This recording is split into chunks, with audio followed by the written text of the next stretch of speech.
Hi guys, how you doing today? My name is Akintayo Timmy. I'm a wedding photographer. In this video, I have a topic that I want to discuss with you guys. And as much as it is like a one-liner, I kind of want to explain the topic so you understand it a lot better.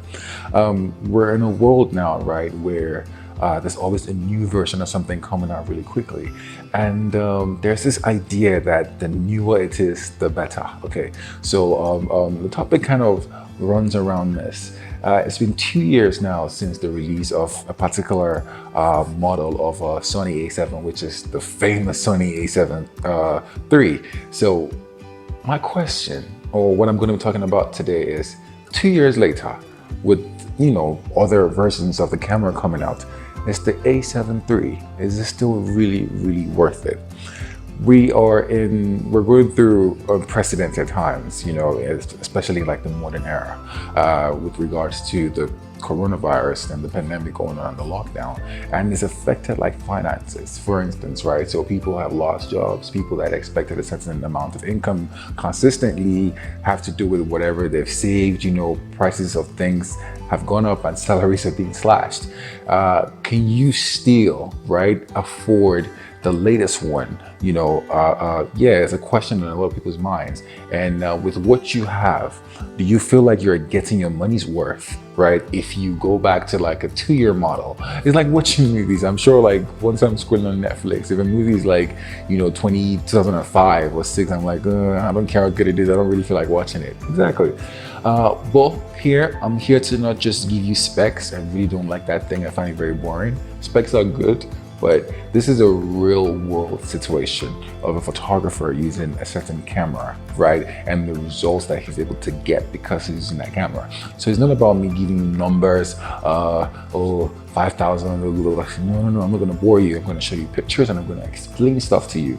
And hopefully it would restructure your mind and make you understand that, see, man, for a long time to come, the Sony A7 III is going to be a beast of a camera completely. I have highlighted 3 major things I would like to talk about. Now, before I start off, I want to share my thought process when it comes to gears. I am not one to buy gears for gear's sake. I'm not that rich, right? And these things they're not cheap either. So I'm not just going to go out and buy stuff because it's new. No. And I want you to take this approach from me. I buy new gear because it has something that my current gear does not have. That's the first thing. So it's not just, oh my God, it's new, buy it. No, I've looked at my current gear. I can see what my current gear can get me, right? I can see the time frame it takes for my current gear to get me this. And I'm like, if I could do this faster, if I could do this better, if I could do this a lot more effectively with a different gear, then I can save money and buy that gear. Not just for buying sake, but because I can see things that my current gear cannot give me that the next one can give me. That is the only reason I would go and buy a gear. So unless there's something wrong with the current one I have, if it's giving me the desired results, I am good. Now, the first thing I would like to talk about, right, is autofocus. Now with my DSLR, before I moved into Sony, it did a decent job. And the funny thing is, at the time, you would think, oh wow, this is amazing, but it really wasn't. The DSLR, if I shoot like 50 shots, I'm probably getting like maybe 25, 30 in focus, and I'm missing the rest. And this is not good for someone like me who's a wedding photographer. If I were to be a portrait guy, maybe that's probably fine, because my subject is probably still like half the whole time. But as a wedding photographer, there's a lot of chaos. There's a lot of dancing and moving up and down. So you don't want to miss moments, and you need something that gets focused so quickly, you don't want to waste no time, right? So I noticed that my DSLR was missing shots that could like get me awards and all whatnot. That was the one thing. Now, ever since I switched to the Sony, man, I just can't explain it. It's almost like this is the best way to describe this. To me, it is like an extension of my body, of my arm. So when I hold the camera, it just doesn't feel like it's a camera. It just feels like I'm seeing something and I'm like Thanos. It's just snap. and I get it. So it's like an extension of my arm, how quickly I'm able to lock on focus and get what I want. And because of that, I'm able to capture moments that I probably would not be able to get normally if I were using any other camera out there. The autofocus in this machine is an absolute beast. It covers everywhere, so nobody is hiding from you. Like literally nobody. Okay, like I said, real world situation from a wedding photographer, number one. Number two thing that I will talk about will be the ISO performance. Gosh, oh my goodness, I don't even know how to express this very well. With my DSLR, first of all, I used to shoot a lot with flash, and I don't think anything is wrong with flash, but for me, I love the feel of like the natural ambient light. I feel like it gives a mood to the pictures, but when you use flash, it washes off like all of the light in there and replaces it with like white light. Yes, you get a bright image, but I'm not really going for a bright image now. I'm going for like a mood image. I'm going for an image that when someone sees it, they feel something. So there has to be a mood attached to it, right? So I need to preserve the ambient light with that. And with my DSLR, like I said, if I wanted to crank up my ISO to present the ambient light, I am going to get grain like falling off my camera. It's that serious. Get like really unusable files. I had this rule of thumb in my head back then that I couldn't go past, I think 2005 for my ISO. Honestly, I couldn't go back to 2500. Yes.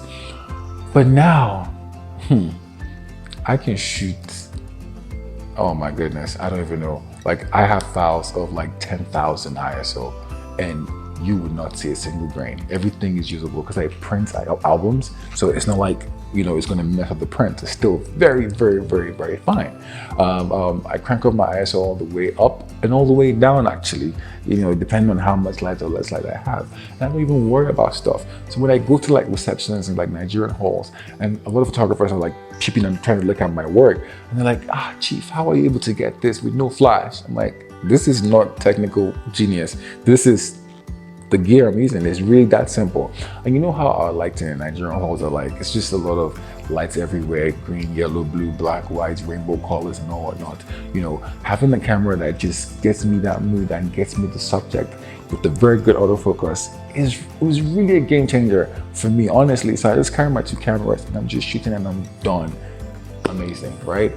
Good, very impressive, high ISO capabilities.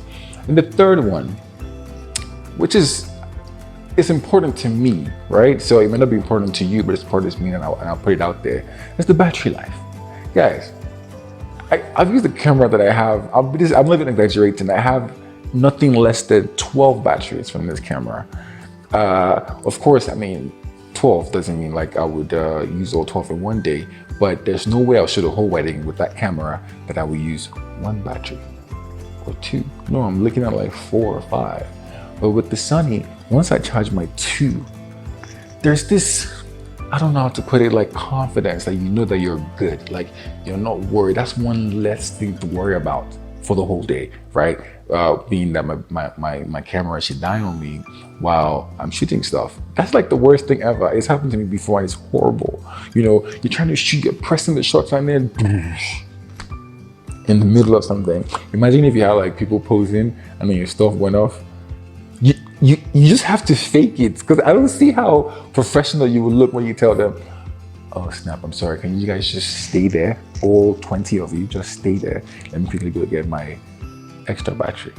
Oh gosh, you just have to be like, you know what, I've gotten it, but you haven't gotten it. But with this, 100% charged, I am good to go for the whole day. And Nigerian weddings, you know, like we're very, very cultural, which I love. So I'm probably at the bride's place like 7 a.m. and I'm not leaving the whole wedding ceremony till like 10, 11, you know, and I have 2 batteries and I'm good. That for me was an absolute game changer, honestly. So with these 3 things, yeah, if you're on a budget constraint, and you're wondering what other camera can I get? I mean, there are good Sony cameras out there, but if you're on a budget constraint, this camera right now is probably going for like $1,600. That is a steal, fam. I know how much I used to spend on DSLRs. This thing is dropping and it's to our favor. So if you're still interested, right, in upgrading to like another camera from whatever camera you're using, I strongly recommend the Sony A7M3. 2 years after, it is still an absolute beast. Okay, take that from me. So thank you for watching. I can't wait to see you guys in the next webinar. Please follow us and all that. Yes, follow us. Good. Thank you. And yeah, I look forward to seeing you another time. Goodbye.